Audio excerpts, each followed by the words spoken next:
Alright, welcome back once again to Smirking Guns. I still want to believe Xfiles video log, review, recap, whatever you want to call it. This is for the Season 10, Episode 5, Babylon, that was written and directed by Chris Carter. I was hoping that they were going to get back on track to a story that was good. I did not really have much of a feeling, good or bad or otherwise, during this entire episode. I don't know why. It had, elements that I should have really enjoyed more than I did. Spoiler warning, this is going to be full of spoilers. Because, it had Mulder on mushrooms. I should have been loving this. I thought it was cheesy. And maybe it's because I don't like country music that much. I don't know if that, I don't think that really threw a bias in for me. I thought it would still be funny to see Mulder line dancing on mushrooms. And, it was cool to see the Tom Braidwood, Dean Hangland, Bruce Harwood, show up on his little trip. The Lone Gunman, with Skinner was there, and then have that freaky scene on that boat where the cancer man, played by William B. Davis, another good callback, was whipping Mulder, and you want the truth, Mulder, you're in the right place. It felt really, the whole episode felt really forced, and I don't know if that's Chris Carter's fault, because in the last episode I said, that I didn't think that the episode knew what it wanted to be. They were trying to mash too much in. And if they had just told one story, maybe it would have been a little bit better. And that's what they tried to do here. Chris tried to tell a story, one story.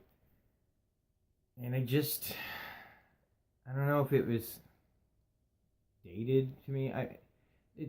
Okay, so this whole thing starts with a terrorist bombing of a museum, like an art museum, by a couple of just typical, stereotypical terrorists. They put on the vest, they Allahu Akbar, and blow some place up. And this guy is in a vegetative state, and Mulder and Scully are visited by two doppelgangers, from 20 years ago, though, of themselves, played by Lauren Ambrose as Agent Einstein, which... Really? Agent Einstein? That's like when I heard when Denise Richards played a nuclear physicist named Christmas in one of the James Bond movies. Just too on the nose. Just Einstein? Anyway, Lauren Ambrose plays Agent Einstein. Robbie Amell, Stephen Amell's brother, who plays Arrow, he's in this as Agent Miller. And they're supposed to be carbon copies of Mulder and Scully but for a new generation.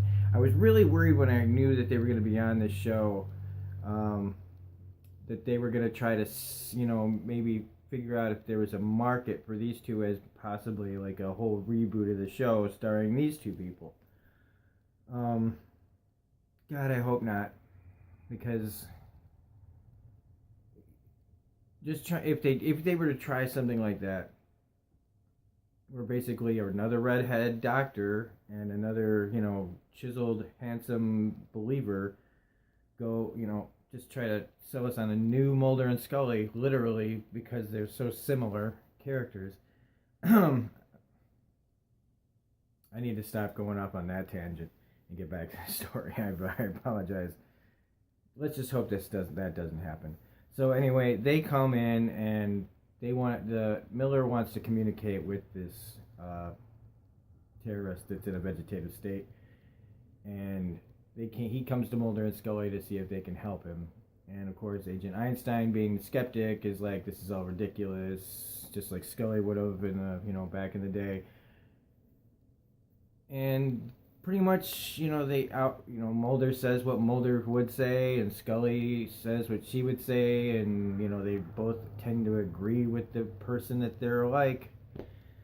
And they leave, the other agents leave, and behind the scenes, each one gets a phone call from the other one. So Einstein gets a call from Mulder saying he can help, and Scully calls Miller saying that she can help him, and they both kind of secretly, rendezvous with the other person's, partner. And part of me wonders if they did this as if like they were trying to, their characters were trying to recreate the magic that they had with each other, just to feel that again, because it's been kind of missing so far.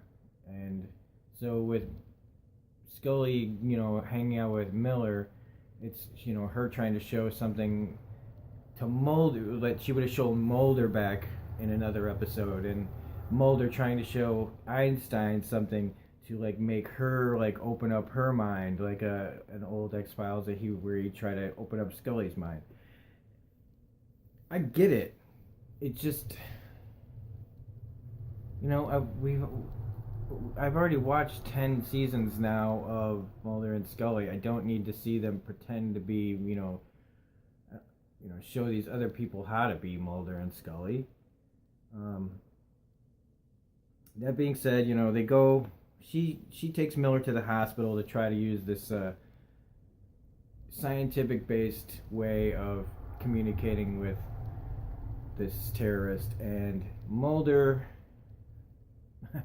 convinces. The only reason Einstein goes along with Mulder's idea to take mushrooms to communicate with this guy is because she comes back to Texas and sees Miller with Scully behind her back and decides, well, if he's going to do that, then I can go ahead and hang out with Agent Mulder and do his crazy thing. Like a real like silly little jealousy move. Like, whatever. So she agrees, and she gives Mulder these pills, and he supposedly goes on this mushroom trip, which this was supposed to be like my favorite part, and I guess in a lot of ways it was, because it was at least the most imaginative part of the story, where he goes to walking around, that fishbowl cam looking thing up close, where he's walking down the hall, and then he's walking down the middle of the road through traffic, and then he finds himself in a country western bar and line dances and is sitting there laughing with the lone gunman and Skinner, and then ends up on this boat where he's getting whipped by the cancer man, and he sees the terrorist in the back of the boat being held by his mother, and he gets a vision, and all of a sudden Skinner's waking up in the hospital bed, and he's like, what the hell were you thinking? Usual Skinner stuff. So they end up back at the hospital, and long story short, Mulder is getting let out. He finds the woman's, the terrorist mother standing outside. He leads her in because he remembers her from his vision, and they both now, all the partners are together again, and Scully has the echocardiogram or something like that in the hospital room, and they believe right before this guy dies that he said something, and Mulder remembers that in his, supposedly now placebo affected, wasn't mushrooms, he had some sort of placebo effect where the guy talked to him in Arabic, and somehow he comes up with the words that the guy says that Robbie Amell is able to translate, which is a location of the next terrorist cell's location. They go in, they take it down, and they somehow saved him, and the new Mulder and Scully-ish characters have their little epiphany about each other, and then Mulder and Scully have their little thing, and it just felt, by the numbers,